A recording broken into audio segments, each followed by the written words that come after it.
Hey, what's up, everybody? Welcome back to Manga Swag. It's your boy J Rock. Now, today we're gonna be dropping an overview of this bad boy right here. This is Pacific Rim, the Ultimate Omnibus. So it's a big hardcover. It was originally created through a Kickstarter, I believe, but now it's on sale on Amazon, in stock trades, places like that. So let's go ahead and do a brief overview of the book itself and talk about it a little bit. All right, let's talk a little bit about the build of the book. So this comes in at 11 and a half inches as far as height, which is a little bit odd because your average oversized hardcovers are 11 inches. Your library editions are 12 inches. So this is right in between both. Width would be slightly over 7 inches. And this comes in at a whopping 568 pages. Cover price is $100. Okay, so let's talk about the cover a little bit. Here, you have the Pacific Defense Corps logo. So think of it like it's like a military logo, right? Think of them as like the Marines or the Army, right? It's embossed. I really like the way what they did here with it. And it says Pacific Rim Ultimate Omnibus. Letters are also embossed. Let me see if you could kind of see that a little bit there. Can you see that there with the lighting? It looks real nice. I wasn't a fan of this. It says Ultimate Omnibus. Anybody that collects hardcovers, collected edition comics, you usually put Ultimate Collection or you put Omnibus. You don't put both, right? So that just looks at a place there. On the spine, it says Pacific Rim, Ultimate Omnibus. On the back cover here, you have the hand of a kaiju, which I thought this was real cool. Like what they did here, is like the good guys and the bad guys, right? Now, I wish they would have committed to putting everything embossed on the spine here and on the kaiju. If you made this embossed, you should have made everything, right? I thought it would look a little cooler. Oh well, it's not the end of the world. It's still real cool. I like the design. And look at this. Looks almost like a big steel door, right? The way they painted this, the color on it, it looks kind of rusted and worn. So I really like that. It looks like if it's those gates where the Jaegers come in through, right? And look at here, they colored the sides. It's like these yellow lines, but they look like they're being scratched off or faded, right? Like they've been worn. So this looks real nice. I thought this was a real cool touch. Down here it says Legendary Comics, and up here's a Legendary logo. If you ever seen the movie, you know in the beginning of it, it says Legendary Studios and whatnot, right? So they played a big part in actually helping make not only this book, but writing these comics, right? The single issues and so forth. So I thought that was real cool how the people from the movie were heavily involved in the comic itself. And when you read it, it shows, we'll get to that in a minute. Now down here, it shows what it includes, right? It says, for the first time ever, all the official comic book prequels to the Pacific Rim franchise are collected into one Jaeger-sized volume. Woo! Like a nice play on words there. Jaeger-sized because the Jaegers are the big giant robots, and this is a big freaking book, right? So let's get to what's in between the covers, right? So here, when you start off on the inner covers, there's just black, but you see since the book is embossed on the cover here, you see the indentations, right? Can you see them? Of like this is stick going inwards, and the cover is going outwards. Here it's going inwards so that it can stick out on the other side of the cover, right? Here you get the same logo again. Here you get a Legendary Comics logo. That's a Jaeger's helmet there. And look at this. The next page is real nice. A huge picture, 2 pages. It says Ultimate Omnibus. Get the Jaeger again, and you get these things here again. You see them a lot like in military bases, tanks and stuff like that as well.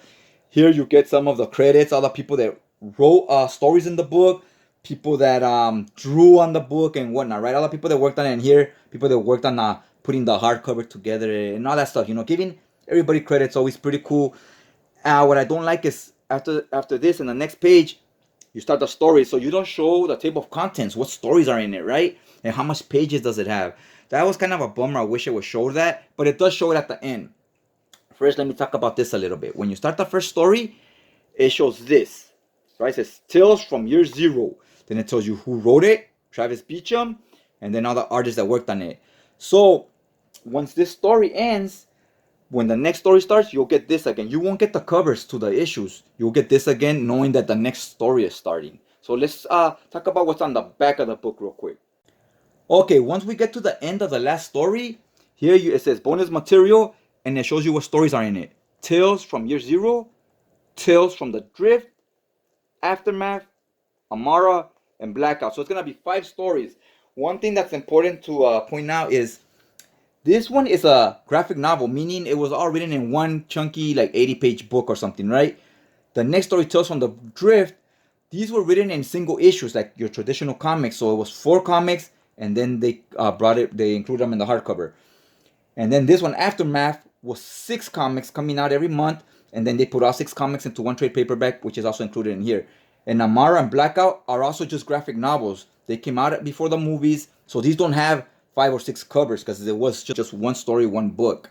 So here we start with Tales from Year Zero. This is the front cover. This is the back cover to the what I would call a trade paperback, right? Then you get this. Watch, you get a rough sketch. The next page, you get it all penciled, right? All neat and so forth. And it's showing the same pages over and over, right? Page 25, 26, 24, 23. So after it's penciled, it shows the process here, how they look after when they're inked. Then it shows after when they're inked, how they look when they're colored. And then over here, it shows why this guy's doing the coloring. Another guy's over here adding these special effects and word bubbles so he could write what they're going to be saying, right? So that's pretty cool. It kind of explains to you the process a little bit. Then it shows you some of the Jaegers you should expect in the book. Problem with this book is you got Jaegers, so they're big giant monsters. You can't really develop a story with them. They're just there for you to fight something, right? Although it does have a story if you've seen the movie, but it makes it a little more difficult. Now when we get to the second story, shows again the covers first, and then it shows bonus material for this story. But here it differs because see, now it shows you the regular cover and the variant cover. These are both issue 1. You have 2 different covers to choose from. This is from Tales from the Drift. Again, issue 2 over here. This is a real nice cover. I like this one. It's by Marcos Mars. Really enjoy this cover. It's a couple here. So here, this story is about this couple. They drive a Jaeger together, right? And here's the variant cover to that issue 2, right? Now issue 3. And then issue 3, another cover where it's a 2-page spread. There's the couple again. This one's pretty cool. It's a big 2-page spread cover. And then issue 4. So you know it went 4 issues, right? Here they are again. So you know the story's heavily about them. After issue 4, it ends. Then you get more bonus material. Then you get to the next story arc. And the next story arc carries 6 issues. So you will get 6 covers. Alright, let's talk about this first story. It says here, writer Travis Beacham. I thought he did an excellent job. This is a prequel, meaning this story came before the first movie. So you would read this story first. Then you would watch the movie. After the movie, you will read all the other stories, right? So either way, they're all put in the right chronological order. You don't really have to worry about that. So let's talk about this. I would like to give the artist credits, but there's so many different ones. So I don't know which one drew what page and whatnot, right? So we'll talk about this writer, Travis Beacham. I believe he's the one that wrote the script for the movie as well. Starts off right here with this journalist. She's walking around. You see her, she's looking through things right here. She's looking at this window. She's all like, wow, it says. And look at what she's looking at. Bam! Love this, right? When you get to the second page, a big, huge page with this giant Jaeger. And on this book, since it's a big book, when you turn it, the page looks real huge. So it really gives the Jaeger impact, right? You're like, wow, there's a huge robot. You're just as impressed when you get to this page as she is when she's looking out the window. So the artist did a great job here. This is the OG Jaeger, meaning this is the one that Pentecost, the OG in the game, and he's the general in part 1, traded by Idris Elba. He used to drive this Jaeger, right? So they're kind of fixing it up and tuning it up or whatever it is they're doing right here, right? And here you get the reporter. She's talking to this guy. She shows her card there, her like media pass or whatever. Oh, it says here press pass, right? This guy here, he's played, we'll show him on the screen right here. You'll be familiar with him on the movie. I didn't know who it was at first. Then I was like, oh, alright, I see who it is. He's also plays a big part. He manages the computers and whatnot on the first movie. And they get to talking. And he starts explaining to her, look right here. They're looking at the Jaegers. They're lifting them up. And he's explaining the program to her. And he's telling her, you know what? I was there on K-Day. K-Day was the first day of the first Jaeger. So he's explaining, like, I was there the first time we saw a Jaeger. And the experience, how it felt. Like everyone was panicking. Like, what is this giant monster? We did not have Jaegers to defend ourselves yet. So it was a whole different vibe. Like, now people have gotten so used to seeing them, right? But he's explaining and day 1, basically. And Here was the original kaiju. You see him here in San Francisco. Okay, that he's breaking this bridge. You see him here running around. So it was quite a traumatic experience here. You see what the artist did here on this last panel? He drew it kind of like a blurry. So it's like almost like an earthquake, right? That works sometimes when you do it properly here. I felt you didn't really need to do that, but there is some pages where it really helps. Now look at this page again. Bam! You get this giant Jaeger just destroying the city, right? Running amok. And on this panel back here, you see the car, and you see like debris, right? Like pieces of brick, of buildings just falling everywhere. This could easily land on somebody's head or something and kill them, right? Even if they're on a car, if the piece is big enough, it'll crush through that car. So you see, look at the look of panic on him. And it's almost like the closest thing I could think of is like an earthquake, right? Where we're defenseless. There's nothing we can do about it. It's going to stop when it decides to stop. Meanwhile, we just kind of hope to survive. So this first story is kind of like that. Now, I really like this page here as well. Boom! They finally took down the Jaeger. But they used a nuclear explosion, right? You see, look at the big explosion here. Took out a whole freaking city. Look at it. Saw the smoke and so forth. There's this guy holding his grandpa, I believe, because his grandpa just passed away right from all the action and the excitement. He got like kind of like a heart attack, and you see him here. You see the emotion, like, oh, he knows he's gone, but it's just this page lets you know everybody lost somebody during this big earthquake, let's call it, right? So a lot of people died, a lot of people. So he's just one of many. They lost family members and whatnot, or were seriously injured themselves. And you see how it just left all the destruction in their wake. This is where the army and so forth realized we can't just nuke a city every time a kaiju appears, because we're destroying the whole city and the people in it as well, right? So we need something that can target specifically just the kaiju. This is where the idea of the Jaeger program appears, right? This guy right here, he's one of the top dogs. He's in charge of what can I do.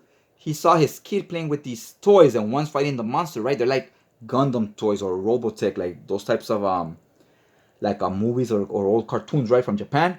So they see this, and he decides, what if we build giant robots? That's where he got this bright idea, right? Here we have Pentecost himself. Even back then, he was already like a high-ranking officer, right? So you have to run everything through him. And the idea was to build these Jaegers. And he's like, hey, I gotta see progress. What have you guys been doing? If you guys want more money from the government, I have to come back with something so they could be impressed and say, okay, keep the program going, right? And here you see they build the hand. And look at this next page. Boom. They show him the hand. And he's like, all right, so does it work? They go, well, we need a subject, right? A test. Because you tie it to your brain. You connect things to your brain and it controls it. And he's like, okay, so how come you guys haven't tested? They're like, well, we need a protocol, right? They need to sign waivers, this and that, in case it's an experimental project. In case something goes wrong, they die or whatever, that we're not liable. He's like, that'll take forever to do all that. Like, we ain't got time for that shit. Give me this. And they're like, no, it's dangerous. He asks them, will it kill me? They go, maybe not, but maybe, right? We don't know. And Pentecost is like, give me this shit. And this badass right here. Here's the robot Jaeger hand. And then he just slips his hand in it. He's like, okay, he tied up all the things to his neural brains and all that stuff, right? So this just shows you how badass Pentecost is. He's the top dog for a reason. I really enjoyed him in the movie as well. He doesn't know what he's doing. This could get him killed, and he doesn't hesitate to be like, let's just get this program moving. Once the hand moves, he's like, okay, I could go back to my people, show them that the hand moved, and this passed, right? The government was impressed. They go, okay, we'll give you money to build the rest of the body. Okay, here you see they tried to use the Jaeger, and this guy, his brain got fried. The Jaeger's too big. He can't control it by himself with his mind. So this girl, she puts this on, right? And she realizes with her and him together, they're like, oh, we just realized with two brains, it's strong enough to carry the Jaeger because it's so big, right? So they need two people. And they realize they make a really good team together, her and him. So when they both put this machine on, you see each other's thoughts and dreams and past and memories, right? You see them right here. They're kind of bonding together. See, now here, this is when you're in the drift. When they're controlling the Jaeger, they're seeing each other's memories and so forth. And she finds out he's attracted to her. And then he doesn't find out because she's better at hiding her thoughts. But she's also, or maybe initially, she didn't really like him at first, but since they start driving this Jaeger together a lot, and she's always seen his thoughts, she starts kind of being into him because she's always going to war with him and stuff like that, right? And they find out that the closer the bond they build, the stronger the Jaeger becomes. So basically, like, if you've seen, a lot of the teams are mother and daughter, father and son, husband and wife, brother and brother and sister. It's people that have a close bond, that the more harder you're willing to fight for the person or for each other, the stronger the Jaeger becomes, right? Because it gets controlled over with your mind, is how you control it, right? And your emotions. So they get stronger that way. And also, the more you're around that person, you're in sync. You move at the same time, you jump at the same time, so you move the Jaeger around better. I like the way they do these memories from the drift, always showing these pictures. And see here, they're already starting to see each other's thoughts more, and now she's starting to be into him as well, and she returns the same thoughts. So now they make out, and he's like, oh my god, what's going on? And so is she. Then they're like, well, it's just our thoughts. We're not really doing this. You can't escape them when you're in the drift. Everything you're thinking is gonna show up on the screen. And something crazy happens here. You see here, he's like a jock, an athlete. That's why he's the soldier. She's a bookworm, and she's like that's why she's a scientist that knows how the robots work and how to build them, right? But now since they're together in the drift and they're sharing memories, she's going to war with him all the time. So she's starting to become, look at here, she is in her suit. So she's starting to become more like a jock. She's less brainy. She's still smart, but she's more adventurous now. Like now she wants to go play sports, and they're seeing differences in her personality, right? She's more like a frat boy now than how she used to be, very reserved and all about science and reading and studying, right? Now here, when we get to this page, she's now interviewing Pentecost right here, right? So after this page, this is crazy right here, because after this page, you flip the page and it says the bond. And then you see the art completely changes. So now it's a new artist telling the Pentecost story, right? It looks real badass here. You could tell the art is completely different. And he's explaining how when he met his daughter right there, right? It shows this clip on the movie as well. So he's total badass. He's the only person that's ever driven a Jaeger by himself, with just one mind, right? And here's his partner. He's telling the story about back in the days, his partner, she passed out during the battle. So he had to drive the Jaeger by himself. And you think he's gonna die, he's toast, because that's what usually happens. And he finished the battle and survived. But now they say your brain is fried. There's no way you can get on a Jaeger again. It's too risky. You can die, right? So I like how it explained all this before the movie, building him up before the show, right? But it does vaguely touch on some of this stuff in part one. So this was a real one. Easily my favorite. Easily my favorite story out of all of them. Now I'm gonna get another Jaeger here and another Kaiju. So now you start getting more Jaegers, more Kaiju. Here's the next story, Tales from the Drift. Now here's this story by Travis Beacham. So it's still him on giving the writer the plot and what he has to do and so forth. But the writing is not him, meaning the person that's going to write the dialogue and all that. It's a different writer, but it's still Beacham, the guy from the movie, right?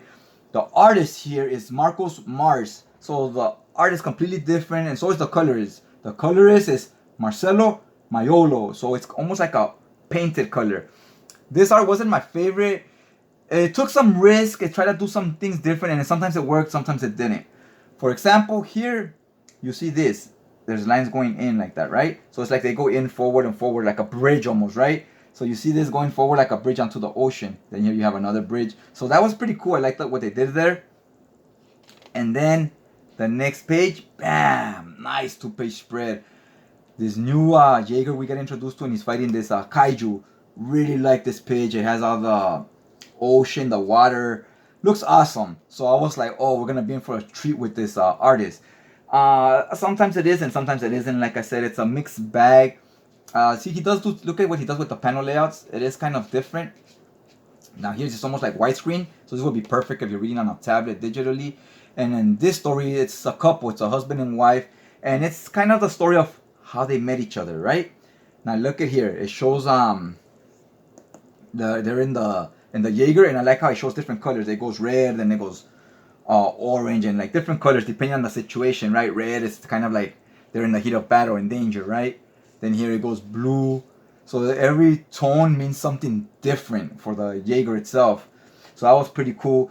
And like I was saying earlier, this is kind of a story of just not just how they met. It shows their whole life, their whole relationship from the day they met to the day they died together, right? These are not like a superhero comic where your main character, he's always gonna live to the end, right? Here sometimes they do, sometimes they don't. Now look at the girl here. I thought she punched this guy, but really the kaiju hit them so hard that look at the glass, it just shattered, and so did hers, and they're just passed out right here. Now here's flashbacks. On the flashbacks, it's a different art style. You can see it's kind of different. And this is the day. This is him. This is her. They're barely gonna meet each other. So she's I believe she's Japanese and he's Australian, right? So, woo, hell of a combination right there, right, guys? Hell yeah. So they meet up right here. She's in a submarine, and this kaiju at the ocean caught her, and that's where they kind of met. Now here, when she met him, she punched him. She didn't like him. And look at him right here, passed out. She punched him. Like, she's the badass, and he's kind of the weakling, right? And even, this is in the past. Now in present day, when they're fighting in the Jaeger, they're fighting this kaiju, and look at her. She wakes up, and he stays passed out. And during this fight, he constantly passes out again because he's still weak, right? So even in the future, or in the present, if you will, she's still the stronger one of the two. Like, he passes out a lot. He's not as mentally strong, or, I mean, you can even say physically probably, right? Now here's another awesome 2-page spread fighting in the ocean. The camera doesn't do it justice because on the camera all pages look the same size, right? But in person you see it's like a poster. It's so huge next to the other panels. Here they pass out again. Look at them. So this kaiju is giving them a run for their money. But in these books, it's never easy defeating a kaiju. It's always a big battle, and they always come off kind of almost like underdogs against these things. Like here, they're still passed out. Now here, let me talk about this a little bit. Look at the art here. Let's zoom in right here. Now look at the art. Look at her hand right there. It's a closed fist, so she's not even holding anything. It's like this was traced from something, and then they just added the stick after, right?